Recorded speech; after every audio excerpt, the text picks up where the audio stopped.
vedare tinokuchingamidzai zvekare kune chimwe chirongwa pano pazim Facebook Secrets and Confessions.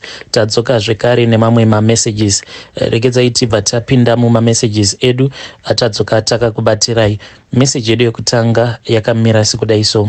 Hanzi makadi zvenyu mukoma, ndinokumbirawo kuti munge muchindiposterawo nyaya yangu makavikawo chitupa changu. Inini yangu confession yakamira sekudai so.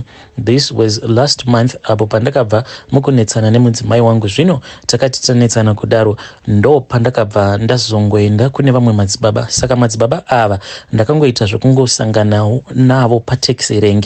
Madzibaba ava vakabva vauya apo pandainge ndakamira. Ndainge ndakatorohwa nemazistresses angu because ipapo patakanetsana navadzimai takatonetsana zvekutorevesa chaizvo zvekutoti vakabva vatotora zvimwe zvinhu zvangu vakabva vazvikanda panze, then mangwana acho makuseni ndo patakabva tazobuda tikabva tazoona kuti zvimwe zvinhu zvacho zvainge zvatobiwa nananyaupe. So ndainge nditori nemazistresses angu because nhumbi dzangu dzakawanda vainge vadzirasa panze, ndikabva ndangodzisiyawo dzakadaro throughout the night. Vainge vachingopindawo pamba patinogara vachingoba. So ndakazoti ndakamira pataxi rank paya ndipo pandakabva ndazoona umwe murume uyo akauya ndokubva azomira padhuze neni akabva azondikwazisa. Akatanga andikwazisa nechizulu ndokubva andibvunza kuti ndinotaura here kana kuti ndainge ndiri wemuno muSouth Africa. Ndikabva ndati aiwa, kutaura chirudzi chemuno ndinochigona asi ndinobva hangu kumusha. Ndainge ndatomuona hangu kuti uyu munhu uyu mupostori. Ndokubva tatanga kutaura paya. Saka akabva azoti kwandiri, madzibaba imi ndati ndakamira apo pandanga ndakamira. So ndabva ndati ndakakutarisai ndabva ndanzwa izwi richitaura neni. Izwi iri rabva razoti kwandiri ndinge ndichikuudzai zvose izvo zvarandiudza. Ndikabva ndati aiwa, zvakanakai munhu waMwari, munokwanisa henyu kundiudza. So madzibaba ava vakabva vazoti kwandiri, ndanzwa zvichinzi imimi muri in the process yekuti munge muchidyiswa nemudzimai wenyu. So ndakabva ngoti ameno madzibaba, tinongogamuchirawo zvacho izvo zvamuri kuti ndo zvamaudzwa neizwi. Madzibaba vakabva vati I can see kuti muri kundidhauta, hamusi kubhilivha, asi handiti makabva here mukunetsana nemudzimai wenyu. Ndo pandakabva ndaona kuti ya munhu uyu ainge aona zvechokwadi ende tsono ainge atonhonga. Ndikabva ndati hongu madzibaba. Then madzibaba vaya vakabva vazoti pari zvino handikwanise kuti ndinge ndichikuudzai zvakawanda, asi kana zvichiita muzouya kumba kwangu. So vakabva vazondipa mafone numbers avo, ndikabva ndazoenda kumba kwavo. Zvino ndakati ndaenda kumba kwavo ndopa vakabva vazondiudza kuti mudzimai wangu iye ainge akaenda kune umwe mukadzi uyo anobva kuNigeria. Ende zvechokwadi muraini ratinogara pane umwe mukadzi uyo anobva kuNigeria anoita zvekutengesa aya mawigi, anogara mulaini medu imomo uye ane chisaluni chake. Saka hanzi mudzimai wangu akaenda ipapo ndokubva azonzi kana akakwanisa kuzowana mari ange achizodzoka obva azopiwa mushonga wacho. Hanzi mushonga wacho uyo wacho uri kuda kuti unge uchizoshandisirwa inini. Hanzi mushonga wekuti unokwanisa kuzotoita kuti ndinge ndichizosvika kana pakurasika njere, kutoita chizombi chaicho. So ndozvandakaudzwa namadzibaba ava. Zvino madzibaba ava vakabva vati kwandiri, tiri kufanira kuti tinge tichizvikasikira zvinhu izvi munhu waMwari. Zvaizvezvi ndakapiwa shinda yered. Vakabva vanditi shinda iyi yered zvandikuda kuti munge muchiita ndezvekudai so. Muchati kana mazosvika kumba kwenyu mobva mazotenga tsono. Kana matenga tsono nhatu, ndikuda kuti tsono nhatu idzi munge muchizodziyeresa each and every day. Apo pamunenge muchigeza munongodonhedzera tsono imwe chete mudish kana kuti mubhaket umo mamunenge muchigezera. Kana mapedza ndikuda kuti munge muchizoeredza tsono iyoyo nemvura. Kana kuti munoenda mobva manoikanda mutoilet mobva maflasha tsono iyoyo yobva yazoenda nemvura. So ndo zvandakabva ndazoita kwemazuva matatu. Ndakabva ndashandisa tsono dziya mbiri. Zuva renumber 3 madzibaba vaya vainge vakanditi ndinotora bhuku ndobva ndabvarura chipepa ndobva ndazonyora zita remudzimai wangu nepeni yered. Kana ndadaro ndobva ndazotora shinda iya ndobva ndasona chipepa chiya. Kana ndava kunogeza ndobva ndazoyeredza chipepa chiya. Saka pedu tinotongogezerawo mutoilet kana tapedza kugeza tobva tazokupa mvura. So ndozvandakaita ipapo. Ndakati ndapedza kugeza ndikabva ndazotora chipepa chiya ndikabva ndazochiflasha mutoilet. Madzibaba ava zvino ndakazoti ndavafonera ndikavaudza kuti madzibaba ndapedza kuita zvose izvo zvamakati ndinge ndichiita. Madzibaba vakabva vati ndiri kufanira kuti ndinge ndichizouya nechipfeko chemudzimai wangu chakachena. So ndakabva ndazoba chipfeko chemukati chemudzimai wangu pari zvino chiri kumba kwavo madzibaba ava. Zvino madzibaba vava kuti ivo vari kuda zvekare chimwe chipfeko chemudzimai wangu, chipfeko chemukati, but hanzi ndiri kufanira kuti ndinge ndichizotora chipfeko icho chaanenge ashandisa paanenge ari kumazuva ake. Zvino handichazivi mukoma kuti ndoita sei. Zvaizvezvi nyaya iri kupisa mumba ndeyekuti mudzimai ari kubvunza kuti ko chipfeko changu ndiri kutsvaka chimwe chipfeko changu chemukati. Iniwo ndinongoti handizivi. Saka ari kutongosuspektawo kuti pamba apa patinogara panokwanisa paine umwe uyo akamuvenga, uyo akamubira chipfeko chake chemukati. Tava kutongorarama upenyu hwakitsina gonzo zvekutongotaimirana. So handizivi kuti ndoita sei. Ndoba here chimwe chipfeko chemudzimai wangu paanenge ari kumaperiods, ndobva ndaenda ndobva ndazonochipa madzibaba ava. Ko kana madzibaba ava vari kundinyepera zvimwe kuda vakangooneswa kuti munharaunda macho mandinogara mune umwe mukadzi uyo wekunigeria, ndokubva vazongofunga kuti vange vachindivhundutsira. Uye zvekare izvi zvekuti ndiri kufanira kuti ndinge ndichidyiswa hakusi kundivhundutsira here kwavari kuda kungondiita. Ndoendesa zvekare here chimwe chipfeko chemudzimai wangu kwavari madzibaba ava? Havazondikanganisiri here mudzimai wangu? Chimwe chava kuita kuti ndinge ndichitya.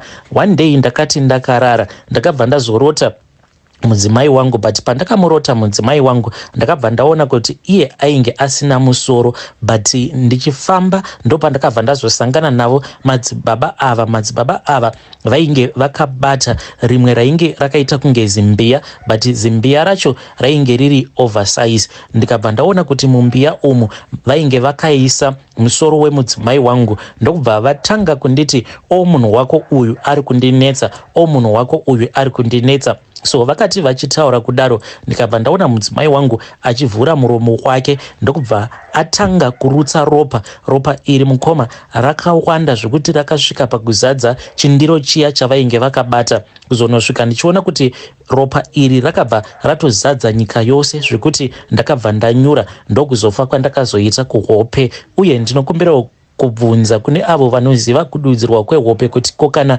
ukarota hope dzakadai dzingava dzichireva kuti kudii? Kufira kuhope, zvekare kurota uyo munhu anenge achikubatsira akabata musoro wemudzimai wako, then musoro uya wobva wazotanga kurutsa ropa plus uchiramwirwa musoro wemudzimai wako neuyo anenge achikubatsira. Ndichange ndichizotevererawo mucomment section kune avo vachakwanisa kundibatsira. I want to thank them in advance. Hei vedare ndo message iyo yandakatumidzirwa ichibva kuna mukoma vedu. Zvakangooma hazvo vedu we. Hei, nyaya dzacho dzinotyisa, asi ngatizamei kuti tinge tichitaura navo mukoma vedu ava mucomment section. Kana wanga uri iwewe ungaramba here uchingoendesa zvipfeko zvemudzimai wako kuna madzibaba vacho ivavo? Zvimwe kuda madzibaba ava vari kuda kutongo shandisa advantage vobva vatoromba zvavo namaiguru ava. Amenowo kuti munopaonawo sei vedare. Regedzai tibva taenda panyedu inotevera. Nyedu inotevera yakamira sekudai so. Hanzi makadi zvenyu mukoma, ndinokumbirawo kuti munge muchindiposterawo nyaya yangu makaviga chitupa changu. Yangu nyaya yakamira sekudai so. Ndinorangarira nerimwe gore apo patainge tichiri maform 3. Zvino takati nerimwe zuva patainge tichitobva zvedu kunochera mvura ndo patakabva tazosangana nabamukuru mukoma wababa. Bamukuru vainge vari mumunda mavo, so takati tavaona varimo mumunda mavo, chakati vhundutsa inini nemunin'ina wangu ndechekuti takaona bamukuru vainge vakashama vachingotarira kuti painge pasina ainge achivaona here. At that time patakavaona dzainge dziri kuma 5-5, then bamukuru vakati vaona kuti painge pasina ainge achivaona, bamukuru ndopavakabva vazotonona vakati vakatorona kudaro vakabva vazotanga kudhiginura hameno kuti vainge vachidhiginurei. Vakati vapedza kudhiginura paya ndopatakabva tazoona vava kudhonza chimwe chinhu icho chairatidza kuti chainge chiri mugomba iro ravainge vadhiginura. So munin'ina wangu nezvivindi akabva azotanga kukambaira kuzonosvika da kunosvika padhuze navo ivo banguru ndokubva azoridza mhere. Munin'ina wangu uyu akati aridza mhere, banguru ndokubva vazocheuka vakabva vamuona ndokubva tatanga kutiza paya. Takazoti tava kuda kunosvika kudhuze nepamusha, banguru ndopa vakabva vazodzokera kumunda kwavo. Then takazoti tasvika pamba, munin'ina wangu ndopa akangotanga kungoti ndiri kunzwa kutemwa nemusoro, musoro wangu uri kutema. Usiku hwose ainge achingokomplaina achingoti ndiri kutemwa nemusoro. Nekudawo kwekuti tainge tichiri vanana takabva tazongorekedza kuudza vabereki, but mangwana acho makuseni munin'ina wangu akabva atomuka, maziso ake akazvimba zvekuti kana kuona ainge ava kutokoniwa kuona. Then 2 days later munin'ina wangu ndopa akabva atoita bofu kuzotonosvika achizonofa. Munin'ina wangu ainge atova bofu, munin'ina wangu akazonofa, inini ndichinopedzisa kunonyora O level yangu. Takati one day ndichitobva kunonyora maexams ndopa ndakatosvika pamba vanhu vachiridza mhere, then ndikabva ndaudzwa kuti munin'ina wangu ainge ashayika. So iye munin'ina wangu zvaakandiudza usiku hwacho ihwohwo pandakamubvunza kuti ko waonei, iye akanditi ainge aona bamukuru vedu ava vakabata shato. Saka shato iyi iye anoti paakaridza mhere, shato iyi yainge yamusvipira mate mumaziso ndokubva atanga kuridza mhere paya. Tichizonotiza iye ainge achiti aingonzwa kuvaviwa mumaziso. So ndo spiritual encounter wo iyi yatakasangana nayo mukoma kuzonosvika munin'ina wangu achizonofa. Hei vedare, ndo message iyo yandakatumidzirwa ichibva kuna vanzvadzi vedu. Zvazvakangoma hazvo vedu we. Kana uino spiritual encounter yako yawakambosangana nayo, please come to my inbox. Mubva mazondiudzawo your own spiritual encounter. Regedzai tibva taenda panyedu inotevera. Nyedu inotevera yakamira sekudai so. Hanzi makadi zvenyu mukoma, ndinokumbirawo kuti munge muchindiposterawo nyaya yangu makaviga chitupa changu. Inini ndakabvawo mukuroorwa zvaizvezvi, so kumuri uko kwandakaroorwa ndiniwo ndingatoti ndiri muroora mudiki, but dambudziko riripo nderekuti vamwe nevangu vanofarira sei kunyeya vamwe varoora vana Maiguru kubva zvavakaziva kuti ndainge ndava kugara nemwana wavo kuno kuJoni, nekuti nemurume wangu takasangana kuno kuJoni. Then vakabva vatotanga kutondifonera vachinyeya vamwe varoora, ende vanowanzo kufarira kuti paya pakunyeya vanokwanisa kungokutumidzira mavoice note, but vanoti vakangoona kuti kana ukavhura voice note iro ravanenge vakutumidzira vanobva vadelita zviya zvekuti delete for everyone. Ini zvino kuti ndinge ndichiti delete for everyone nekuda kwekuti ndivamwe nevangu ndinobva ndatanga kunzwa ndichivanyara. Saka pose apo pavanenge vachiti tinge tichinyeya vamwe vana Maiguru, ivo handizovadhilitiri mavoice notes angu awo andinenge ndichitaura, because kuno kuJoni tigere nana Maiguru ivo vanowanzo kundibvunza kuti vari kushanda here vana Maiguru vako, kana kuti vagere zvavo vachingodya mari dzevana vangu. Pa naivo amai hatisati tatomboonana face to face, tinongozivana zvepamafoni. So murume wangu ndakati ndamuudza akabva atanga kutopopota sekunge inini ndinotovenga amai vake. So nekutyawo zvekare nekudawo marriage yangu ndinobva ndazongoramba ndichingonyeya navo. Munhu uya wekutoti unotoona kutoti munhu uyu anofarira makuhwa. Ndinokumbirawo kuti munge muchindibatsirawo vedare. Hey vedare, ndo message iyo yandakatumidzirwa ichibva kune mwanasikana uyo. Hanzi ndichangobvawo mukupinda mumarriage, ndakasangana nemurume wangu kunoko kuJoni, but amai vemurume vamwe nevangu vanonyeya, vanofarira kunyeya everyone. Vanenge vachingonyeya everyone neni. Saka vanoti kana vakanyeya vanobva vadelita mavoice notes avo avanenge vanditumidzira, but angu manje ndinonyara kuvadhilitira mamessages andinenge ndavatumidzira.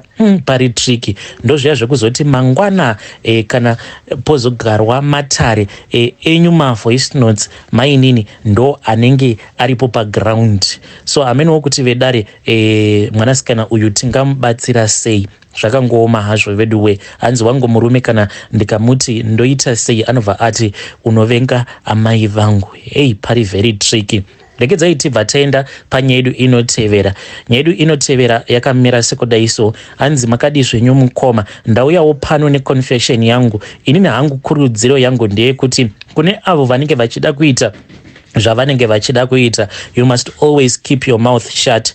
Ini zvakaitika kwandiri ndezvekudai so. Ndakati ndiri kumusha pandainge ndabva kumurume, so pamba pedu inini takangogara pamusha umwe chete. Sekuru vedu zvavakaita ndezvekuti vakangoti kuvana vavo, vana baba vedu, umwe neumwe ndikuda kuti ndinge ndichizomupa pake pekuvakira. Saka takangoti bamunini apa, bamukuru apa, baba vangu vane pavo pavakachekerwawo nasekuru. Saka zvose zvinenge zvichiitika pamba pedu zvinotozivikanwawo nevehukama, tagara pahukama. Saka zvose zvaunenge waita zvinenge zvichitozivikanwa nevehukama. Mukoma kunyange ipapo pandakatizira pane vamwe vehukama vekutoti vakatotaura kuti uyu kumurume haasi kuzonogara, ende zvokwadi ndo zvakazoitika, because at that time ndakati ndaenda kumurume inini nemurume wangu tainge tichidanana, but pakazongotanga kungoitika imwe confusion yekuti it just came out of nowhere, kuzotosvika murume achitoti iye ainge achida barika.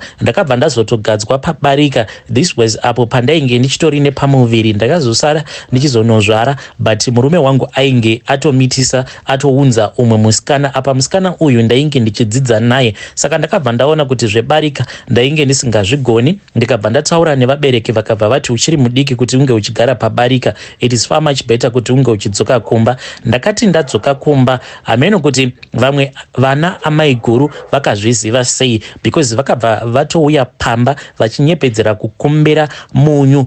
Vakati vandiona ndigere mukitchen, vakabva vatoti ko watodzoka kumurume so soon, matorambana. Ndo zvataitaura zviyaka musati maenda, musati mamhanyirira kumereji, tichikuudzai kuti muchiri vana vadiki. But painge pasina kana munhu ainge ambovazivisa kuti ndainge ndatosiyana nemurume. Asi sezvisinei ndakabva ndagara pamba. Mukoma ndakatambudzika, handina kwandisina kuenda, ndichingoshanda. Ndaingoti kana ndikashanda pandinenge ndashanda samaid, ipapo ndaizotobvapo ndava kutoita zvekudzingirirwa, ndichingopomedzerwa kuti wadanana nemurume wangu, nemunhu uyo wandinenge ndichishandira. Ndokubva ndazodzoka pamba. Amai ndo vakanditi dzoka hako pamba unge uchigara pamba.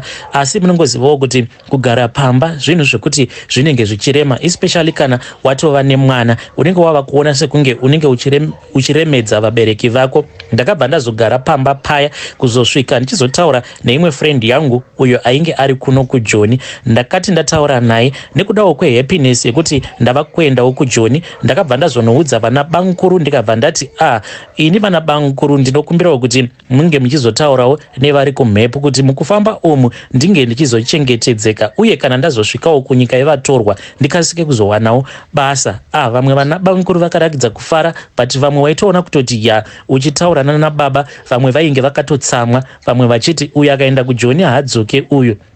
Mukoma ndakazoti the day before rekuti ndainge ndichifanira kuenda kunobata motikari dzana Malaija, ndakati ndakarara zvangu paveranda repamba pedu, ainge atori masikati. Ndo pandakabva ndazorota vamwe amai guru avo vainge varakidza kuti vainge vasina kufadzwa nazvo zvekuti ndainge ndichida kuuya kuno kuJoni kuti ndinge ndichizoshanda. Saka amai guru ava vakabva vazouya apo pandainge ndivete, vakabva vanti kwandiri, iwe chaiye ungaenda kuJoni vana vangu vasati vaenda kuJoni. Izvozvo ndo zvandiri kuda kuona. Ndokubva varidza tsamwa, vakabva vatendeuka zvavo, vakabva vatanga kufamba vachienda vachiseka. Vakati vati fambei fambei, vakabva vaita sekunge painge paine zvavainge vakanganwa. Ndokubva vadzoka zvekare apo pandainge ndivete, vakabva vazonditi chikafu ichi idya. Ndakati ndamuka paya ndikabva ndaona kuti vainge vakabata plate rainge riine makeke. Ndikabva ndati iyi makeke, ndikabva ndatora ndiro iyaya ndikabva ndatanga kudya makeke aya. Vakabva vatondidirira nedrink mazowe orange crush, ndokubva ndatonwa paya. Ndakangoti ndichingopedza kudya nekunwa mazowe aya, vakabva vaseka zviya zvekutoridza chikwee, vakabva vatonyangarika. Ndikabva ndatovhunduka paya, but ndakati ndichinovhunduka ndakatonzwa kutoti mumuromo mangu mainge muine kakutotapira kaya kemunhu anenge abva mukudya keki kana kuti masweets. Zvinhu zvekuti zvakatondinetsa. ndokubva ndapinda mumba ndikabva ndatanga kunamata. Saka usiku hwacho naamai takabva tagadzirira, because makuseniseni mangwana acho kuma 4 taifanira kuti tinge tichizofamba tichienda kumba kwaMalaisha. Takabva tazomukira makuseniseni, but takati tava kufamba ndopatakabva tazosangana neimwe imbwa. Imbwa iyi mukoma yainge iine makumbo maviri, makumbo awa ainge ari nechepakati. Saka yakabva yakasika ikabva yamhanya ichipinda musango, zvekuti takazotosara tava kutongobvunzana kuti imbwa iyo maiona kuti yanga ingori nemakumbo maviri, but nekuda kwekuti zvinhu zvacho zvakaitika very fast, vamwe ndo vaingoti maybe takanganisa kuona. Sezvisinei takabva tazosvika zvedu pamba paMalaisha uya ndokubva tazokwira mumotikari. Mukoma zvakazoitika ndezvekuti takati tava pabhodha tainge tatodarika kuZim side ndokubva tatoenda kuSA side. Sezvo ndainge ndisina passport, ndakabva ndangobatiswawo passport yeumwe munhuwo yeValas. Ndokubva tazomirira paya kuti Malaisha ange achipedza kugadzirisa mapapers emotikari. Takati tigere mumotikari apa tainge takanzi taisafanira kuti tinge tichionekera, even though tainge tiri mukombi, tainge takatoita zvekutotsikitsira kuitira kuti tisazoonekwa nemapurisa, because aitya kuti kana tikaonekwa tinozongoramba tongobhadhariswa mari yakawanda. Mukoma zvandakanzwa ipapo ndakatanga kunzwa kutsva zvekare, ndikabva ndatanga kudikitira nekubvunda. Same time ndikabva ndanzwa kuti panapa ndainge ndabatwa neumwe mudumbu. Ndakambozama kuti ndinge ndichizvishingisa ndichiti anodzoka. Ati Malaisha akabva azodzoka achiti mapepa acho ainge achitotora nguva, achiti chitomborelaxai vabereki kuda zve1 hour, because painge pachichinjwa mashift. Saka umwe waainge akamirira ainge asati atombopinda pashift. So mukoma ndakangoti ndichinzwa achitaura kuti tainge tichatombogaramo mukombi imomo kwe1 hour, ndo pandakabva ndazokumbira kuti ndinge ndichimbomhanya kutoilet. Akabva ati okay, it is fine. So ndakati ndiri mutoilet mukoma ingabuda tsvina yakaramba kubuda, but ndichinzwa kuti panapa mudumbu muri kurwadza. Saka ndakazogaramo mutoilet umu kuda about 15 minutes idzodzo mukoma. Mapepa ainge ambonetsa kuti ange achigadziriswa akabva atogadziriswa same time. Ndakati ndichinobuda mutoilet memya ndichitoonawo kombi ichitobudawo pagedhi rekupedzisira riya rekuSouth African side. Mukoma apa ndainge ndisina kana bepa. Ndakabva ndati panapa ndava kutongozvipa ushingi ndinge ndichitevera kombi iyi. Ndakati ndichinosvika pachigedhi chiya chinenge chiine mapurisa akawanda, vakabva vanditi tikuda 50 rand. Apa ndainge ndisina kana sendi mukoma, ndisina kana sendi. Ndokutobatwa kwandakabva ndaitwa, ndikabva ndatodzoswa Zim side. Apa foni yangu ndainge ndasiya mukombi. Ndakati ndadzoka kumusha, veukama vaita kufara, uchinatsokuona kuti vanhu vari kufara kuti ndadhipotewa. Then vabereki vangu vakazoti vaunganidza mari, ndo patakabva tazongoita sekunge ndainge ndichienda kuBulawayo kunoshanda. Ndakazoti ndichibva kuBulawayo ndo pandakabva ndazobata motikari yaMalaisha. Ipapo mafambiro atakaita hatina kana kumbogara tamiswa nepolisi. Kunyangwe pabhodha pacho takafamba very smart. Mari yaaiti akangobvisa pabhodha anzi akangobvisa 150 rands. Apa ainge aine kombi yainge yakazara vanhu vainge vasina kana mapepa. From Zim side to SA side ndo mari yaakangobvisa. Tichizobva ikoko kuzonosvika muJoburg hatina kana kumbogara tamiswa nepolisi. But ipapo first trip iyo yandakaita ndichiuya kunoku kuJoni, mhepo dzakasimudzwa. From there on ndakabva ndazvidzidzisa kuti no matter what I will do in life handifi ndakaudza kana munhu. Ndiyo nyaya yanguwo mukoma. I hope kuti ichakwanisa kubatsira umwe munhu in the future. Hei vedare ndo message iyo yandakatumidzirwa ichibva kuna vahanzvadzi vedu. Naimi zvazvakangoma, hanzi ndakangokaruka ndanzwa mudumbu ndiri pabhodha kunodai mutoilet hakuna chakabuda. Ndichibuda ndichitoona kutoti kombi yaMalaisha yainge yatobuda the last gate yatova kuSouth Africa chaiko. Zvakangoma hazvo vedu we. Kana uinewo zvakamboitikawo kwauri mukunokroza mabhodha zvekuti wakatoona kutoti idzi ndo mhepo idzi, please come to my inbox and share with me your own story.